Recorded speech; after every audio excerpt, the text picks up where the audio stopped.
তো আমরা আজকে যে বিষয়টি নিয়ে আলোচনা করতে চাচ্ছি সেটা হচ্ছে যে আমরা অনেক সময় আমাদের জীবনে বিভিন্ন ধরনের সমস্যা আছে বা বিভিন্ন প্রবলেমে আমরা জড়িত হয়ে যাই বা বিভিন্ন ধরনের পরিস্থিতি যেগুলো থেকে আমরা নিজেকে কিভাবে সামলিয়ে নেব বা সেই পরিস্থিতিগুলো কিভাবে আমরা সমাধান করব আমরা সেই সম্বন্ধে বুঝতে পারি না। সেইগুলো থেকে কিভাবে আমরা নিজেকে রক্ষা করতে হবে। তো আমরা শ্রীমদ্ ভগবদ গীতার একটি শ্লোকা যেটা 2য় অধ্যায়ের 7 নম্বর শ্লোক, তো সেখান থেকে আমরা জানতে পারি কিভাবে আমরা নিজেদেরকে সেই পরিস্থিতিগুলো থেকে আমরা নিজেকে মুক্ত করব। শ্লোকটা হচ্ছে এরকম: কার্পণ্য দোষ উপহত স্বভাব পিচ্ছামি তম ধর্ম সম্মূঢ়চেতা যশ্রেয় সন্নিশ্চিতম বুহি তন্মে শিষ্যস্তহং সাধিমন্তম প্রপন্নম। অর্জুন বলছেন, কার্পণ্যজনিত দুর্বলতার প্রভাবে আমি এখন কিং কর্তব্য বিমূঢ় হয়ে গেছি। আমার কর্তব্য সম্বন্ধে বিভ্রান্ত হয়ে এখন আমি তোমাকে জিজ্ঞাসা করছি কি করা আমার পক্ষে শ্রেয়স্কর। আমি এখন তোমার শিষ্য, তোমার শরণাগত, তুমি আমাকে শিক্ষা দাও। হরে কৃষ্ণ।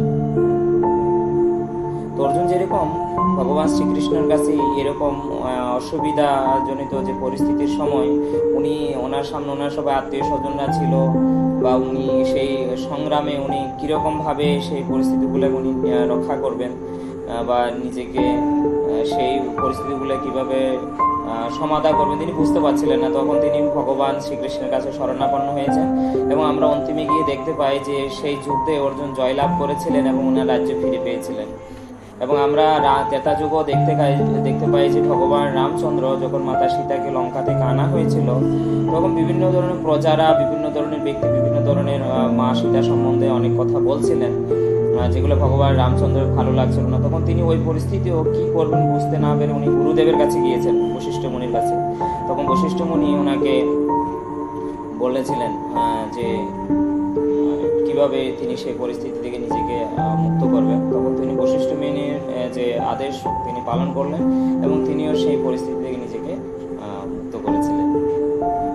তো আমরাও যদি এরকম আমাদের জীবনে বিভিন্ন ধরনের এরকম অসুবিধা আসতে পারে জীবনে চলার পথে, তো আমরাও সেই পরিস্থিতিগুলো যদি আমরা কোনো সাধু বা কোনো ভগবানের সৎ গুরুদেব বা প্রতিনিধির কাছে যদি আমরা নিজেকে সেই কথাগুলা বা আমরা প্রবলেমগুলো যদি আমরা সমস্যাগুলো যদি আমরা শেয়ার করি তাহলে অবশ্যই ওনাদের আশীর্বাদে বা ওনাদের সেই শাস্ত্রীয় কথার দ্বারা আমি নিজেকে শুধরাতে পারবো এবং সেই সমস্যা থেকে মুক্ত হতে পারবো। হরে কৃষ্ণ।